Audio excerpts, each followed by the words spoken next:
Ya llegó el propietario de Peugeot 307. Ahora sí, vamos a recibirlo y aquí vamos a darle la buena y la mala noticia. La buena noticia y la mala. Un poquito más allá. Un poquito más allá, por favor. Ya. Este Peugeot 307, a ver, cuénteme el problema que tiene este carro, pero rápido que estoy grabando. No tiene fuerza al acelerar. Ya. Y estaba que temblaba el motor. Ya, correcto. Entonces, ya, le corto porque el video tiene que ser cortísimo por la memoria de mi celular. El asunto es el siguiente. Este tiene una falla en cuestión del cableado. El cableado del sistema eléctrico del carro. Entonces nosotros, nuestro trabajo consiste en diagnosticar la falla, nada más.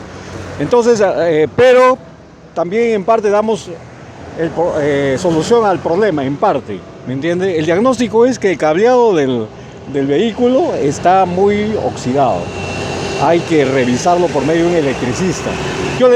Ahora que después que termine de grabar. También, sensores, todo está bien.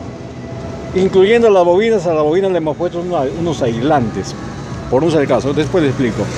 Acá lo que hemos abreviado el trabajo es instalando un bypass, porque si me voy yo, que no lo hago, me voy a dedicar a chequear el cableado, termina en una semana por lo menos.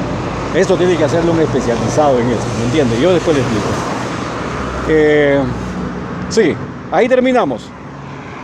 Esa es la solución al Peugeot 307, ya se le diagnosticó cableado del sistema eléctrico, hay que rechequearlo. Aquí como tenemos, ustedes ven amigos, este es el CAN bus, el sistema de CAN bus que permite, este vehículo tiene varias computadoras, no solamente la de gestión de motor, sino también ABS, el SRC y varios. Entonces en eso hay que tener cuidado. Ya hemos solucionado el problema con este bypass con un fusible de 7.5 amperios. Hasta la vista amigos. Ahí tenemos al propietario, de ahí que viene, lo va a probar y ahí nos va a decir cómo ha quedado.